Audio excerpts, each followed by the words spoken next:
Hey guys, Dr. Ben here, Functional Medicine Centers. Let's talk today about weight loss and 3 things that you can do right now to start changing your weight and changing that trajectory. So I know many people over COVID, they started creeping up 5 pounds, 10 pounds, 15 pounds, 20 pounds.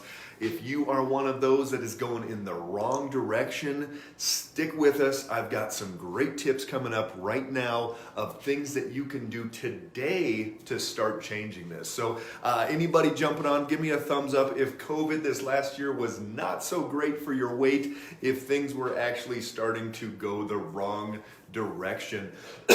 I've heard that from patients all over that being on lockdown, not being able to go to the gym, working from home and sitting in front of your refrigerator, just the overall stress. There come in some thumbs coming up.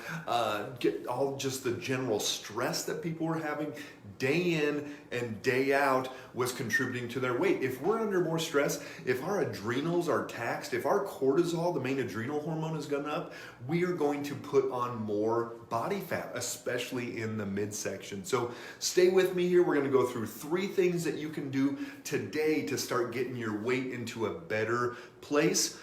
Just in stress and depression, yeah, absolutely, it keeps coming. So go ahead and pop down below where you guys are watching from. Love to see that all over the country, all over the world. You guys are great. And then also, if you haven't already, like or follow our page. Lots of information, get tons of content out there for you guys. Our YouTube channel's got over 350 different videos. Check it out.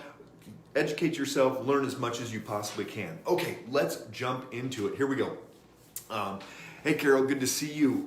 Inflammation is going to be the #1 thing that we're going to be talking about today. Inflammation is huge for causing excess weight gain. Almost every time somebody comes in and I squeeze their arm or I squeeze their ankles or their feet, they are puffy. If somebody's 20, 30, 40, 50 pounds overweight, almost every single time they have a lot of excess fluid, they've got a lot of excess inflammation in their body. Hey Sarah up in Casper, good to see you. You too, Paula.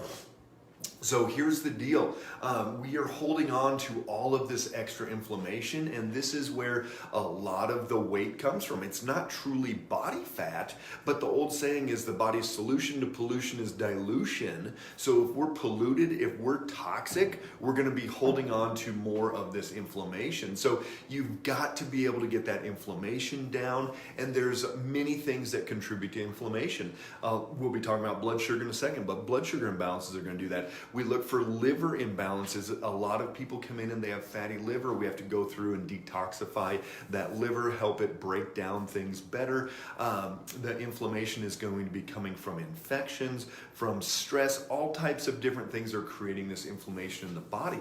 Some of the things that you can take for inflammation, because not everybody's got that ability to do all the things that we do with patients. So what can you take for inflammation? First thing that I go to is turmeric, but not all turmeric is the same. And one of the big things that we look at is actually liquid turmeric. We find does a better job, especially if emulsified, it's going to do a better job of getting into the tissues. And it's one of the few things that people actually say over and over and over that they feel better with. So turmeric, but you want to get it in a liquid form. My favorite brand is Apex. You can get that on our full script page, and we have people, they come off of it, feel worse, go back on, feel better, day in and day out. We see that all the time. Fish oil is another one. Favorite source of fish oil? Everybody give me a thumbs up if you look. No, we won't get any thumbs up. Give me a thumbs down if you're not a big sardine fan. But sardines are going to be the best place for getting fish oil. And a can of sardines has 1,800 milligrams of omega-3s in it. So doing that a couple times a week is going to be better than taking any fish oil out there. So sardines is going to be one of the best sources. Since they're a small fish, they don't have much mercury in there. Hey Bonnie, good to see you. They don't have much mercury, PCBs, dioxins, any of those things in there. So sardines are great. Anchovies are great.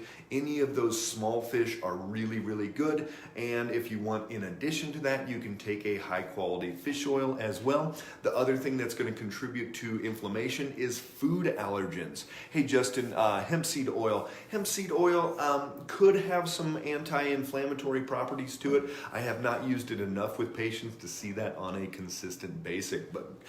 But good question there. If you guys do have questions, pop them down below. I'll be answering through here. Otherwise, we keep an eye on those. Yes, Carol, that's the kind I get. I was at my son's basketball game on Saturday, kind of running around in between meals and stuff, and so I had a can of sardines, and I was sitting there eating the sardines, watching the game. I had a couple weird looks from other parents in there, but it was good. So Shannon, black seed oil, probably has some anti-inflammatory properties to it, but definitely the one that we have seen consistently is more of that fish oil as well. So food allergens are going to be the other thing that we're looking at that are going to contribute to inflammation. How do you know if you have a food allergen? Well, some people will do food allergy tests, but what happens, hey Melanie, good to see you. What happens is that a lot of people, when they do that food allergy test, they'll have like 30, 40 different foods that are showing up as an allergen when they get that food allergy test. And it might be spinach or lettuce or olives or all these different things, but most of the time it's things that you're eating a lot of. And that's indicating that there's a gut lining issue, leaky gut going on, and we've got to heal that up. So we can't just go with a straight food allergy test because that's not going to tell us the whole story. So in office, we do mostly what we call, hey Judy, we do an allergy elimination provocation diet. So we remove different foods and then we bring them back in as people are feeling better. And if there's a reaction, we look for all types of different reactions in there. So food allergens are going to be a big part of that. Hey Carol, hopefully you're not out on the train today. Stay warm out there. All right, so first step, inflammation, got to get that balanced out. Number 2, you've got to get your blood sugar stabilized. So blood sugar is going to be a huge part of weight. It's going to be one of the biggest things that we find. People will lose 5, 10, 15 pounds in 30 days because when their blood sugar starts stabilizing, the body's like, sweet, let's get rid of it. We see this all the time. Last week or 2 weeks ago, I had a guy in his 60s. He was down 20 pounds in 3 weeks. Another guy in his 50s, he was down 18 pounds in 2.5 weeks. It can change very quickly, and almost the only thing that they did was start stabilizing their blood sugar. We want it 85 to 110. This is why I wrote my book, Blood Sugar Doesn't Lie. You can grab that on Amazon. If anybody would like a free copy as well, for the month of February, we're doing a special.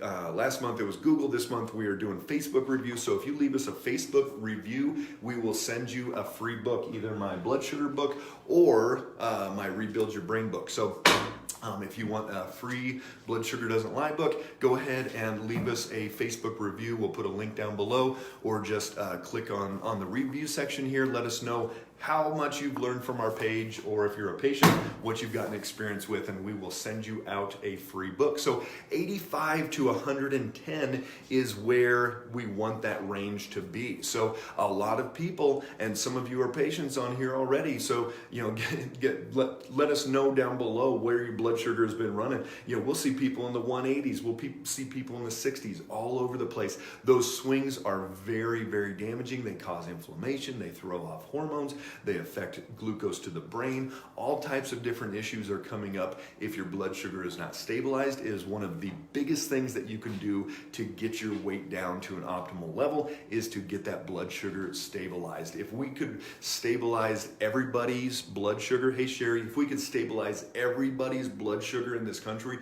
we would reverse or prevent 90% of chronic conditions. It's that important. So unfortunately, you got to poke your finger, and that's how we do it with patients. Eventually there'll be a patch that we can use that is cheap enough and that is consistent that we can use with patients and get that information. But that blood sugar monitor is absolutely crucial. 85 to 110, I describe how to do that in the book. Also look for symptoms. If you're crashing in between meals, if you feel tired after a meal, anything related to the food or before or after eating, definitely a blood sugar issue. If you are crashing in between meals, you may want to raise up your fat or your protein. Play around with that to see if you can stabilize that blood sugar. So that's going to be a huge part of it. So you've got to calm down your inflammation, you've got to get your blood sugar stabilized, and then you need to deal with your gut issues. Almost every single person that comes in, especially with autoimmune or any type of other issues, is having a digestive tract problem. And this can be two main parts of it. One can be leaky gut, the other can be microbiome, which is going to be that good bacteria, bad bacteria, all of those. So if somebody has leaky gut, that means that gut lining is damaged, irritated, not able to absorb things properly. It's going to get in too soon. It's going to create inflammation. This is what causes a lot of autoimmunity in the body. So we've got to get that gut lining figured out. Are blood sugar issues worse with menopause, Judy? Great question. For some people, it can get worse around that time. We definitely see it worse with cortisol issues. So if somebody's really stressed, their blood sugar could be 20, 30, 40 points higher there. But blood sugar could definitely get worse around menopause. And so you've got to even be more consistent with what you're eating to keep that stabilized. So leaky gut, we've got to calm down that inflammation in the gut lining, and we've got to start repairing and rebuilding. Some of the things that causes leaky gut, NSAIDs, so ibuprofen, Advil, Tylenol, aspirin, all of those types of anti-inflammatories are going to irritate the gut lining. We've got antibiotics. If you've been on a bunch of antibiotics, that's going to do it. Food allergens, especially gluten, but corn, soy, dairy, all of these different ones.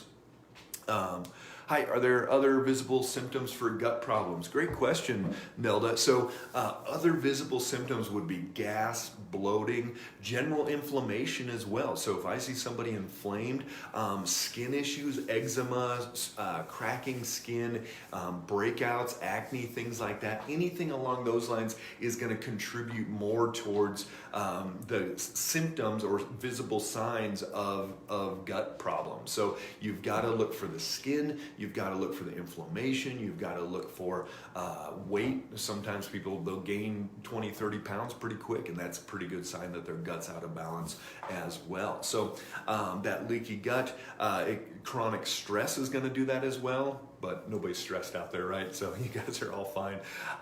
So those are all leaky gut. So then what you can do, glutamine, marshmallow root, aloe vera, these are all different things that are going to help heal up that gut lining. All the fermented foods, so the sauerkraut, kombucha, kimchi, all of those are going to be great as well. And then we've got our microbiome, which is going to be that good bacteria and bad bacteria. There was a really interesting study done where they took, anybody ever heard of a fecal transplant?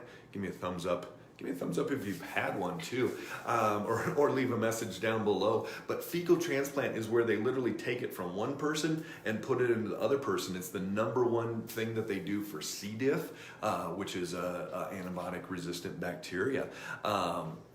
So what happens is that they put that in, it repopulates that microbiome and that flora in there, and that person gets better. There was studies done where they have flip-flopped from one person fecal transplant to another person, and they actually switched that. Not only did they switch their microbiome, but they flip-flopped belt sizes. So there is a significant correlation between our microbiome and what our weight does. So you've got to get your gut lining fixed, and you've got to get your microbiome fixed to really get these figured out.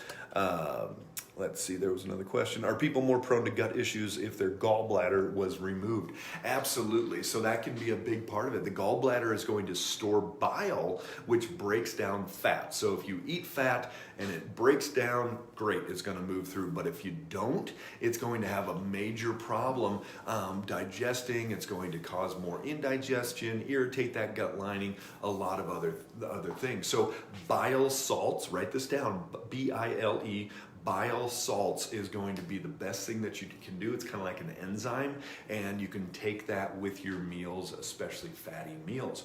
The last thing that can cause this weight gain is what we call the vagus nerve. Vagal nerve dysfunction, it's a nerve that comes off the brainstem, cranial nerve 10. It's going to stimulate the gut motility. So it's going to squeeze. And It's going to push food through, and if we're not moving through like we should, we're going to hold on to food. It's going to ferment easier. We're going to get putrefaction, one of my favorite words in the English language, putrefaction. It's going to start fermenting, putrefying in there. We're going to get gas, bloating. We're going to hold on to excess weight. I bet some people that we see 5, 10, 20 pounds of extra fecal matter in their digestive tract, just that they're not clearing out like they need to. So we've got to get this digestive tract moving. We've got to make sure that that's moving through like it should. The old tricks are gag, gargle, and hum. So you gag yourself every time you brush your teeth, you gargle every time you drink water, and you hum throughout the day. Those are all going to be things that are going to stimulate the vagus nerve, but otherwise look up vagus nerve stimulation, VAGUS, and there's a lot of different techniques and tools out there that you can do to stimulate that vagus nerve, especially if you're not having daily bowel movements. So these are all three things that you can do today to help with that weight loss. If you're not there, if you've gone up with that COVID-15 or whatever they're calling it, you've got to get your inflammation down, you've got to get your blood sugar stabilized, and you've got to get your gut issues resolved. Again, for anybody that hasn't gotten one of our copies yet of Blood Sugar Doesn't Lie, leave us a review on Facebook here, and we'll ship you out a free copy of this. That's your Valentine's present for you there. So, all right, guys, make it a great day. Thanks for coming on board. If you have any questions, if you're watching this later, pop those down below, and we track these pages, so we will respond to you and give you information in a timely fashion. Make it a great day. Stay warm out there, America. I know most places are cold, and we were -10 this morning here. So everybody be well. Great having you on board, and we'll talk to you soon. Stay strong.